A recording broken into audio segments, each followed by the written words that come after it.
Welcome back to Vampire the Masquerade, Coteries of New York.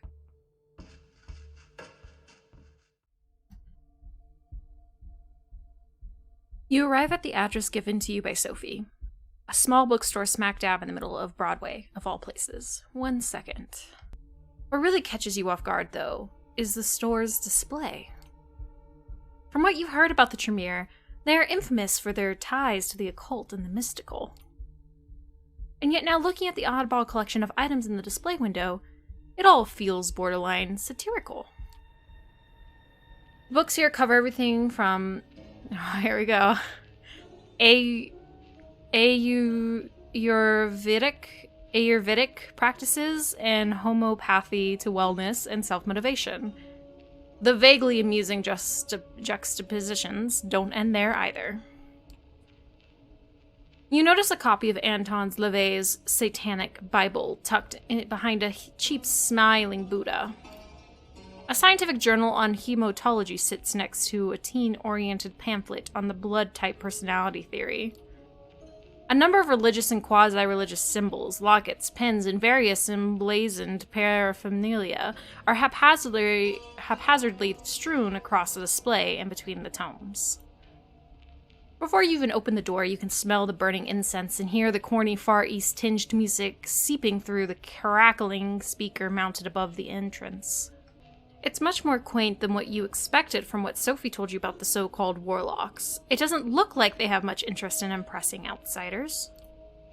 Then again, if there's anything you've learned these past few nights, it's that appearances can be deceiving. At this time of night, the shop appears to be closed. Regardless, you ring the bell.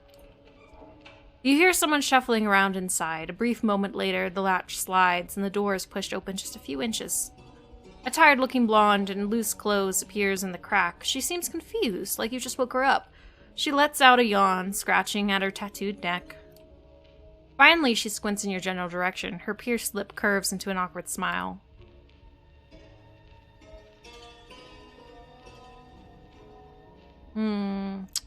What do we do? Is Agathon in? I'm looking for a guy named Agathon. Is he around? The girl gives you a suspicious look over, but opens the door. She takes a few steps back, and you hear footsteps coming from behind a floral curtain that covers the back door. A bespectacled, smart-looking woman emerges and looks straight at you. What voice? I'm just gonna run over her voice, I think. Come in and follow me. Just don't touch anything, please. You follow her through the store. Inside, as expected, the stuffy air smells of sandalwood, frankincense. Is that a thing? Frankincense? I've never heard of that. And a dozen other aromas. The woman leads you behind the curtain and through the back door, onto a rickety staircase. A flight of steps takes you up to the second story. You instantly notice the change in decor, as the tacky New Age bookstore gives way to something resembling a cross between a library and a workshop. The smell here is strong too, but much more layered. You're not sure what to make of it at first, but with each whiff, it becomes apparent. Blood. The aroma, though subtle at first, soon becomes overpowering. It takes you a moment to adapt and focus. I don't think you know who you're speaking with, so an introduction is in order. My name is Aisling Sturbridge, and I am the High Regent of the Chantry of the Five Boroughs. You are Lamar, correct? I have to say, you're lucky the ward outside the building is only there for notifications tonight, otherwise it would have been quite unpleasant. To answer your question, Agathon is here, but he's hard at work and I wouldn't want to disturb him. Am I to understand this is a social visit?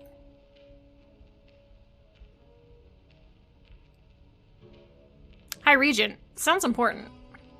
High Regent of the Chantry of the Five Boroughs? That's quite a mouthful. It might sound fancy, but that's because there's a well-established tradition behind it. You'd be wise not to ridicule. Some might take offense. Me, for one. What is it that you're here for? I was expecting to find Agathon here. I didn't expect to meet you here. I came here to find Agathon and talk to him about working together. As you might have gathered, he is busy at the moment, so am I, in fact. So unless there's anything else... Suddenly a man enters from the side room. He doesn't even look at you, lost in his own thoughts. I have it, Aisling. I think I know how to find it. He catches himself as he notices you. His face turns sour. A visitor? Yes, we were just discussing you, in fact. Is that so? Let me introduce myself. My name is Lamar. I've been told you might be interested in teaming up? Teaming up. He seems very confused by the notion. What for? I could use your knowledge. Well, I could use your knowledge. I'm new here, and a scholar like yourself could teach me a lot, I imagine. You're not wrong. He turns to Aisling. Hi, Regent. May I ask your advice on this? Aisling looks at you with a nary a sign of emotion. I believe that you have far more pressing matters to attend to at the moment, my child. That is my intuition as well, Hydra Agent.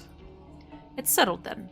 I would kindly ask that you leave, fledgling. We have many matters to discuss, matters not meant for undiscerning ears. Both of the warlocks look at you expectantly. Apologies for any inconvenience. Well, apologies for any inconvenience I may have caused you. Good luck with your work. You make your way downstairs as you pass the blonde, who now seems to be napping behind her desk. Agathan reappears behind you. Wait, come back up for a minute. Somewhat confused, you follow him back to the workshop. Aisling is leaning against a wall, watching you both with a keen eye. Listen, I tend to work alone. I'm not used to socializing, but... He hesitates for a while. When he speaks again, it almost comes out as a mumble. I could use some help. Tonight. Would you be interested in teaming up? Why don't you start by giving our intern here a brief explanation of what it is you're after? Agathan gives Aisling a hesitant look, but the woman nods approvingly. Encouraged, he turns towards you. A member of our clan disappeared without a trace a handful of nights ago. While the High Regent investigates if any foul play was involved, I have been tasked with recovering her research notes, if there is anything left to recover, that is. I may have an idea where to start looking, and I suppose this is where you come in. If you truly wish to help, I could use your assistance tonight, right now. In fact, given the time we've just wasted on idle chatter, I should leave immediately. Who's the missing person? And the missing Hydrid? Who is she? A single glance at Aisling is enough. You can tell you're not getting an answer, at least for now. We're after her research. That's what you should focus on. These people aren't in the habit of making things simple. Facing layers upon layers of secrecy, you can only hope that what lies beneath is the real deal. I'm heading out. Are you coming or not? Sure, I'll join you. Sure, I'll join you. Very well. He gives Aisling a slight bow. High Regent, with your permission. She nods. Before you go, however, Lamar, defer to Agathan in all things. Our clan values obedience above everything else. Prove you can follow, and this might turn into a mutually beneficial relationship. I will await his return, and his report. Good luck, my child. Agathan bows again and heads out, urging you to follow. The High Regent watches you leave. Outside, Agathan leads you to his car. It's almost funny seeing him get behind a wheel. Somehow you would expect a more mystical means of transportation. You drive south, heading to the Lower East Side. Agathan seems lost in thought. Either that or he's a very careful driver. Either way, several minutes pass in silence.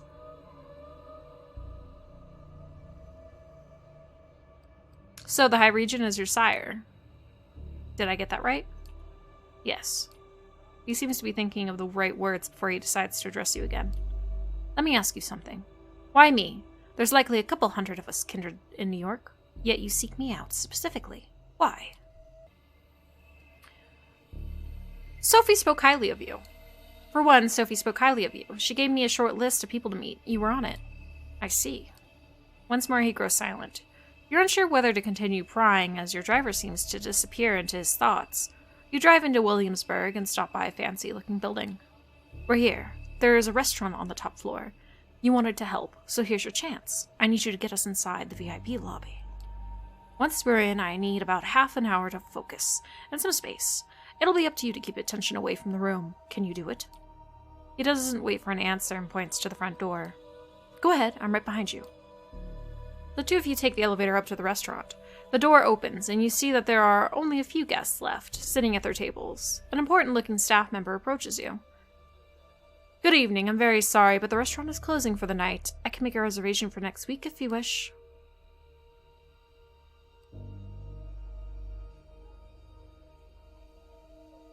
What do I say? I'm the special kind of client. No, I think we can get it now. We're special clients, if you know what I mean. I don't think I do. Apologies, but it's company policy. No exceptions. Would you like me to make a reservation? It's fine. We can come in. Hey, it's all good. We can come in. We'll be in the VIP lobby. It won't take that long. It won't take long. The man blinks. A confused smile appears on his face. Yes, of course. Not a problem. Please, come right in. You walk in, trying to look casual and make your way towards the VIP lobby. You step inside and close the door behind you. It's a nice place, very highbrow, lots of old, expensive-looking furniture and private rooms to discuss any sordid business one discusses when you're that rich. Your companion looks at you with something akin to admiration, or at least that's how you choose to interpret the sight. Slight change in his usual somber facade. Now I'm confusing myself on how to say words that I should know how to say. Not bad. Not bad at all. He inspects the room. It's unusually cold, and Agathan soon discovers why. Looking behind the curtain, a window hangs open. The handle and lock look like they've been dissolved, as if with acid. God damn it, Juno. God damn it, Juno. Give him like a weird accent. I should never do that. That's so bad. Who's Juno? How about I tell you some other time? He takes a frantic look around the room. I just don't know an accent to give him because I can't do guy voices that well because I can't go that deep. Like, this is like intermission in the middle of this scene. But for real, I can't do guy voices that well. So that's why I'm struggling a bit here. This changes things. Keep an eye on the door. I'll need some time. Half an hour at the very least. Nobody disturbs me. Understand? We're gonna do a really shitty British accent. I'm so sorry to all of you. People who are probably closing this video right about now. He hastily pushes a couch and some potted plants out of the way, moves a bar stool, and takes out a curved knife. Cutting into his own arm, he lets some of his blood drip onto the wooden floor. It's pretty fucked up, the way his flesh oozes the deep red thick vitae. In life, you'd have found its stomach churning, but right now you feel weirdly turned on by the sight. What follows is more disturbing yet. With one hand, he sheaths the knife and seals the wound. With the other, he smears the blood around him while muttering some weird chant. It sounds vaguely Latin, but you're pretty sure it isn't. With one hand, he sheaths the knife and seals the wound. With the other, he smears the blood around him while muttering some weird chant. It sounds vaguely Latin, but you're pretty sure it isn't. It's all more than a little disconcerting, but he seems to know what he's doing. A few moments later, the circle starts glowing faintly as thin wisps of smoke surround Agathan.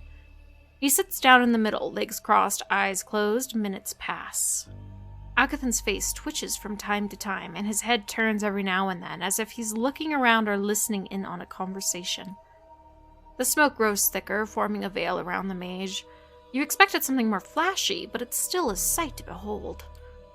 You wonder what the point of it is, but refrain from asking. It's probably best to let Agathan do his thing. For close to 30 minutes, you're left to your own devices. Then suddenly, the door opens slightly and the manager leans into the room. You tense up for a second, but he just gives you an awkward smile. Anything you need? You shoo him away before he can take a closer look at your companion, and he retreats obediently. 2 minutes later, Agathan casually gets up off the floor and walks over to the sofa. He pushes his hand in between the cracks in the upholstery and fishes something out. He then turns to you and nods. We're done here. Let's go. You make your way back to the elevator, passing the manager on your way. He gives you a slight, somewhat confused smile, but neither him nor any of his staff get in your way. Despite that, the elevator ride down feels tense, and the two of you only relax once inside Agathan's car. He starts the engine and takes a right at the Continental Army Plaza, back onto the bridge. You're just about to say something, but he beats you to it. That went better than I expected, all things considered. It might have been a trick of the light, but you're pretty sure you just saw a smile. I'm used to working alone, but what I'm dealing with right now, it requires some more assistance, and you seem capable enough. Found what you came for? So I'm guessing you found what you came for. Sort of. Enough to continue the search at any rate. That seems to deplete his social battery for the night. You drive the rest of the way in silence. It doesn't take you long to reach the warlock's hideout. Agathan waves at you absent-mindedly, once again lost in his thoughts, hopelessly so. One of these nights you should probably take him up on his offer. Who knows, if you gain his trust, maybe you can actually break through his stoic facade and meet the man underneath. Alright, let's rest.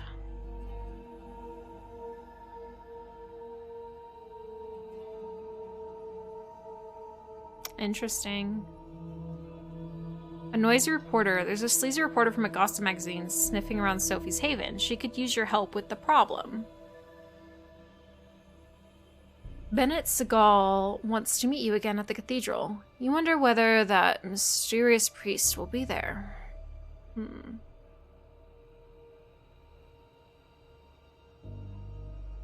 Somebody's watching me. Recently you feel as someone's tailing you. Time to confirm your suspicions.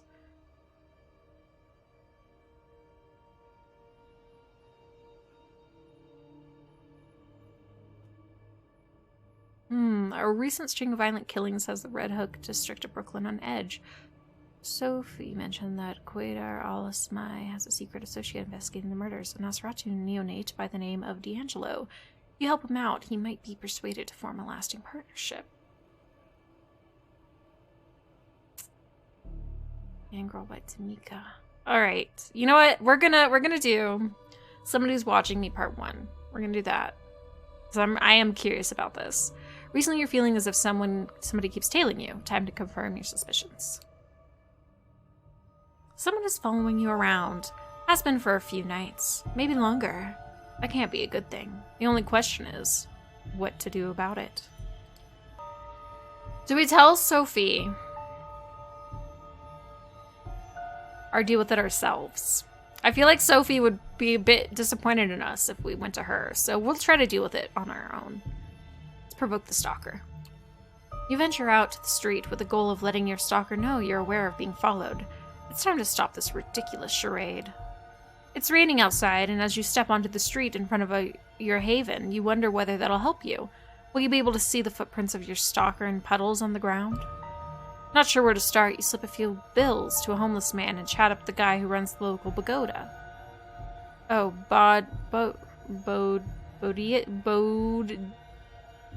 Bodga. I'm saying that totally wrong. I don't know what that word is. Both of them talk your ear off about strange characters hanging around, but none of their stories seem right to you. Walking the streets, you're convinced by turns that everyone you see is an enemy agent out to get you, and that your stalker has decided to take the night off. Someone just messaged me. Frustrated after a couple of hours of useless searching, you cross the road without looking where you're going. A courier on a motorbike zooms towards you and has no time to brake or swerve as you suddenly step in front of him. For a split second, your eyes meet those of a man on the bike, and you know you'll collide. You both know you'll collide. You'll get hurt. Something hits you, pushing you forward. You tumble, flying to the sidewalk as the courier zooms past. You feel a weight on your back, catch a glimpse of something, a person, female you think, and then she disappears. You could spend a couple more hours trying to find the woman who's been stalking you.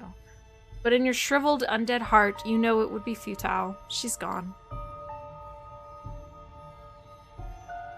Okay. I guess we will do the Bennett Segal wants to meet you again at the cathedral. You wonder whether that mysterious priest will be there. Let's go.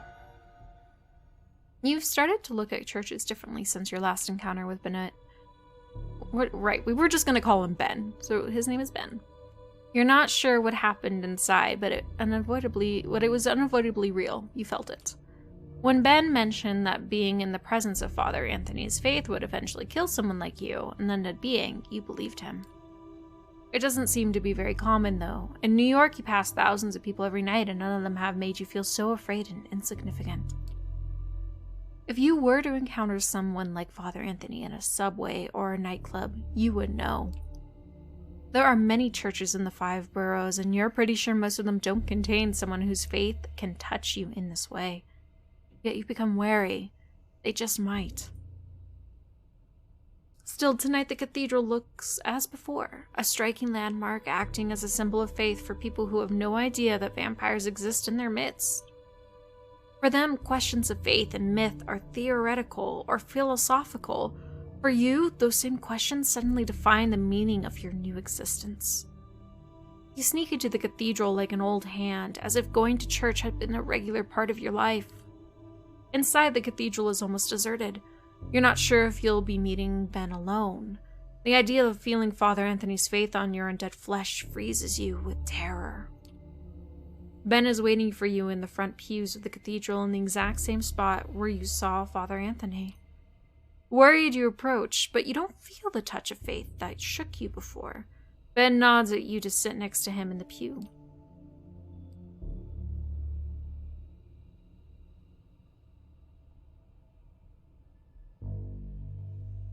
Many kindred wonder what we are. I don't like this, Ben, but I guess a lot of kindred are worried about what we really are. You can walk away. Many of our kind choose to live in ignorance of what it really means to be damned. You've had some time to think. I'm guessing you found the touch of Father Anthony's faith hard to ignore. For most people, God's presence is a question of faith. When I talked with Father Anthony, it feels like proof. Ben is fervent, intense as he speaks. It's clear these questions have consumed his existence. Perhaps they'll consume yours too. What does the Camarilla believe? What do the kindred of the Camarilla believe? The old ones. It's true the elders are not as always so good at teaching their childer. Maybe the Camarilla would function better if we all knew these stories. Ben looks around reflexively to make sure nobody's listening. There are only a few people in the enormous cathedral, and they don't seem to be interested in 2 loners murmuring to each other in the front pew. I would be. I'd be like, who the F is there? What are they doing in the church at this time of night whispering? Suspicious.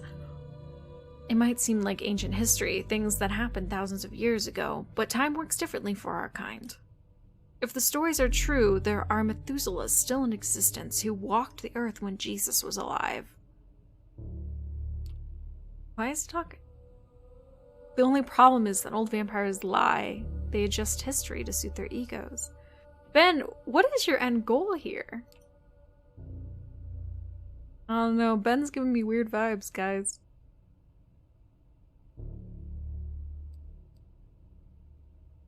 Surely something was written down? Before the Masquerade was established? Of course. The Tremere have many interesting manuscripts in their libraries. I've seen a few. If you have the chance, I recommend looking at them. This is how the story goes. God cursed Cain as punishment for the murder of Abel. Cain walked the night shunned by humanity and drank blood to sustain himself. Even from the point of our origin, we are damned. However, the story becomes really interesting when we move forward. Cain creates more of our kind, often referred to as the 2nd generation. They lived in the first city, later called Enoch, ruling openly over the city's human inhabitants. I see the first city as Cain's redemption. Cursed by God to wander, he remade himself as a ruler and lawgiver, acting as an immortal shepherd to humanity. It only started to go wrong when the 2nd generation begat the 3rd and the vampires started to run amok.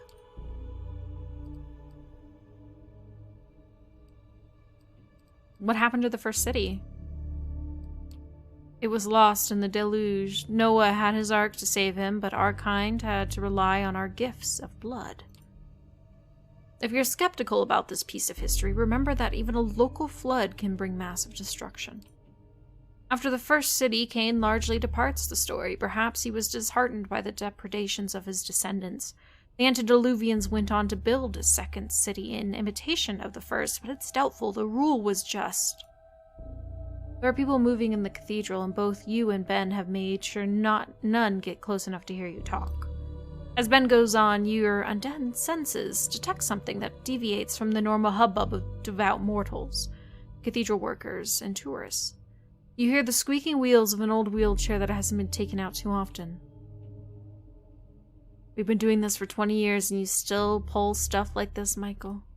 Why did you bring your sister? We're on the field. This is no place for the disabled. The voices of an older woman, Midwestern. Oh, man. Woman. Of an older woman! No, it's a man. Midwestern. He sounds exasperated, as if he was rehashing an argument for the 100th time. She wanted to come. She doesn't get out of the house very often. Besides, you should be grateful, Bobby. We would have never found our new partners without her. The second voice belonged to an old man too. It's more intense and still holds echoes of a Russian accent. Oh, he's Russian. Yes, because she talked about vampires online. You got your door busted in by the FBI, as I remember. We did, sure, but we cleared the misunderstanding and now we're consultants, so quit your griping. Bobby, Michael, play nice. You sound like an old couple. The third voice has it's Russian too, has a heavier Russian accent and belongs to an older woman. All three have clearly known each other for a long time. Let's find Father Anthony and see if he can help us. From what I've heard, he is an exceptional man. Yeah, exceptional, but he doesn't like moles. You nudge Ben and discreetly point out the three people approaching you along the cathedral's central aisle. He nods in understanding. This is bad news, whoever these three are. We need to get out. Let's meet outside.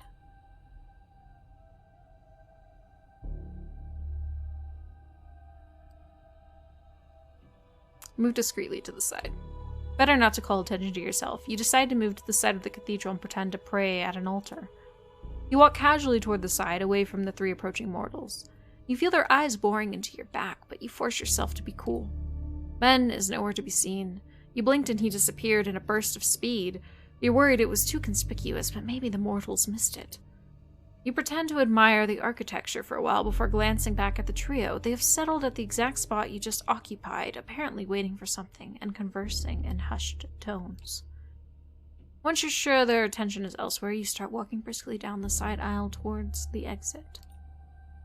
That was a close call. Who were those three? Did you recognize them? I might have. I'm not sure. There's talk of a few tenacious vampire hunters living in the city. One of them is supposed to be a woman in a wheelchair. Oh, shit. For a second, Ben looks at you as if he was wondering whether he should say something. There's one thing I've always wondered about the story of Cain. The traditions of the Camarilla put a lot of faith in the relationship between sire and child. You're supposed to follow the example of your maker, yet Cain didn't really seem to care for the vampires he embraced. Did he think it was a mistake to create our kind? My sire left me. Is that common among the kindred? Yes, unfortunately. The kindred are selfish and cruel. You know, I'm Sophie's child, and you're her protege. It's amazing that we share an appreciation for the mythologies of our kind, considering Sophie has little interest in questions of the spirit. You stare at Ben. You knew there was something he wasn't telling you, but in all the talk about Cain and the first city, you forgot about it. Now the only question is, what does this mean? Does Sophie know her child is talking to you? Probably not. Don't hold it against me, but I admit finding some pleasure in seeing you suffer the effects of Father Anthony's faith. I suppose that's the demon in me.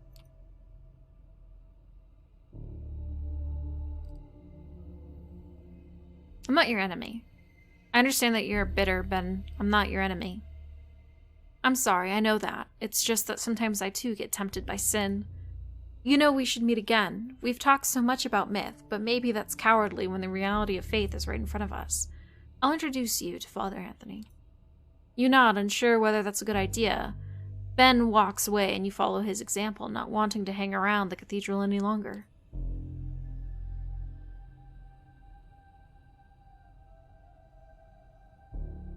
Yeah, I have to rest. Quater al-Assamai, the sheriff of New York City, is knocking at the door to your haven. The sight comes as more than a little shocking. If he had had business with you, you'd either expect to see him already inside or never see him coming at all. Yet there he is, on the other side of the peephole, patiently and politely, waiting for you to let him in. You carefully unlock the door and face him in silence. Evening. May I come in? You simply stare at him. Your lack of an answer doesn't faze him, and your lack of resistance as he starts walking inside has obviously been interpreted as a permission. Once inside, he starts looking around as you cautiously stay by the door. Haven't really had time to make this place your own yet, have you? Feels like Langley's apartment through and through. A secluded study where nobody studies anything. Look at the books on the shelf, obviously meant to impress guests, not to be read. They reveal nothing about their owner, aside from the aching desire to be taken seriously as an intellectual. Oh! Woohoo! Quay! Q-Man! We're gonna call him Q-Man. Q-Man is spicy. I like him. He picks one of them up and smirks before putting it away. Oh man! I like him. The no, see, this is how you know I'm stupid. I can't even say this word.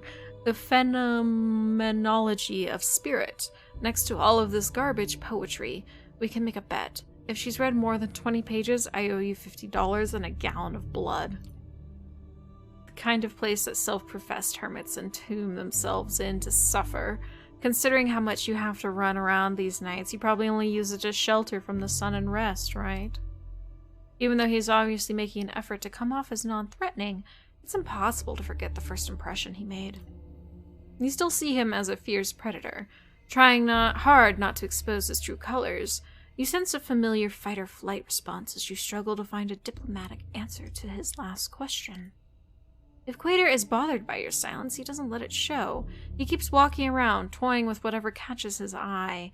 Eventually, he speaks up again. Watch any baseball lately? If I had to guess, you strike me as a Red Sox fan. Now he's inviting you to talk in a more direct manner. You attempt to overcome your physical reaction to him and reply as casually as you can. Your mind keeps going back to that night when everything was changed forever. Waking up in hell with a body next to you, spending a night in that underground sweatbox unsure of what will happen next, the endless car ride, the 3 strikes, a bloodthirsty crowd, that blade. A rebirth, a baptism by fire, a frightening executor who made sure the flames scarred your spirit. As you look into his face, you realize he's read the emotions from yours. Not in the mood to exchange pleasantries, There's no animosity in his voice. He's just stating a fact. Let me get straight to the point, then. He momentarily stops caring about his surroundings, turning all of his attention to you, and demanding the entirety of your attention in return. You see, there's something I've realized over the years. In large part, I may have been hired just to look menacing with a sword, but my job is all about seeing through bonds and relationships. The Camarilla would be safe as long as its members adhered to certain social contracts, making their dealings and affinities plain for everyone to see. But that obviously remains a pipe dream. This is a community of born conspirators, overly ambitious gangsters and politicians, monsters in denial, all sorts of tragically broken individuals. They are driven by desires that make them incompatible with the Masquerade, incompatible with prolonged survival of the Camarilla, incompatible with the methods I use to operate. And so, I am doomed to be like a cop, constantly insulted behind my back, maybe for good reason, but immediately called for help whenever someone loses their tableware. Or like an Agatha Christie protagonist, outwardly assisted by everyone but constantly lied to about everyone's pasts and motivations, even if my failure to solve the mystery might be the end of us all. He tries to sound like he's peacefully resigned to his fate, but it's easy to detect a tinge of regret in his voice, a voice belonging to someone who once had bigger ambitions than this. What broke him? So you see, for this detective, the why done it is far more important than who done it or how done it. When you understand all the players and their mutual obligations, you easily understand every crime. But of course the kindred know it, so they devise ways to make my job much harder, just like conspiracies between 2 unrelated actors that depend on scratching each other's backs for mutual security. Or they enforce a blood bond to make someone unexpected their thrall, A boss serving their employee, a rebel serving a tyrant, just because one is regularly being forced to drink another's blood. What has Sophie seen in you? Why does the prince keep asking me about your actions? How come you're being pushed to build your own coterie so fast? You are surrounded by unclear motivations, which you yourself don't understand. That unnerves me, and it should unnerve you as well. And what are your motivations? Finally, you manage to raise your voice. Quater notices the effort and smiles softly. So you haven't gone mute since the last time I saw you. Good. Well, I'm here for a selfish reason. I need to develop a rapport with you to better fulfill my obligations. The last time we met, I couldn't see you as my equal. Now that you've been accepted into the Camarilla, what choice do I have? I'd understand if you didn't want to see my face again, but I'm one of the faces of New York City community. As long as you're part of it, it's going to be impossible to avoid me. Especially when I have business with you. And I do. As you might have guessed by now, one of my tasks is uncovering and understanding your bonds. One of them might endanger our community. Well, it's not menacing at all. Who is he talking about? Sophie? Is this about Sophie? Peter shakes his head. Sophie's fine. She's plotting something big. I know it. She knows it. She knows I know it. But she's treading carefully, as she should. No, they're not a major player. He produces a file from underneath his coat and passes it to you. This is our troublemaker. You open the file and some printed photos. You freeze up as you recognize the face and are overwhelmed by a flood of repressed memories. Emma. The only person who's kept you hanging on through all these years. The only person you have in your corner in your never-ending fight against the world. You've kept your shit together so far. Tried not to think about her until you got everything sorted out, but seeing her face brings a lump to your throat. You look up at Quater expecting answers. I'll be frank. At first I thought you were a total commercial failure, someone destined to eventually disappear from the streets of New York without a trace, or one soul to care. But it looks like your sister is the best guardian one could ask for. Lots of friends in high places and lots of favors to collect. The word is she'll do anything to get you back. The risk of endangering us is relatively low, but far from non-existent, which means your sister must be stopped. Must be stopped sounds threatening. You dread thinking what he's planning. I'll arrange for you two to meet tomorrow so that you can straighten the situation out and say goodbye to the life you've forsaken. He'll arrange what? Your eyes must look like saucers right now. Usually these matters are left to my discretion, and I can't think of an easier solution. The lost sheep reappears, takes care of unfinished business, and disappears, never to be seen again. Nobody cares. It's simple, it's clean. No contrived schemes, no unnecessary victims. And it gives me an opportunity to learn more about you as I observe. When neonates interact with kind they used to hold dear, their true natures are laid bare for everyone to see. And of course he's invested in being kind to you, or he's making clear his self-serving intentions so that you don't start figuring them out yourself. Any objections? Any alternatives are probably worse. You shake your head. Very well. I'll arrange a meeting and drive you there tomorrow. Better come up with a loaded bowl that's easy to swallow. He disappears from the apartment, leaving you as confused as the last time he closed the door on you. God damn it, you need to think it through. For a long time, you just sit in your haven, lost in your thoughts, trying to come up with lies that will convince the only person who's ever seen the real you.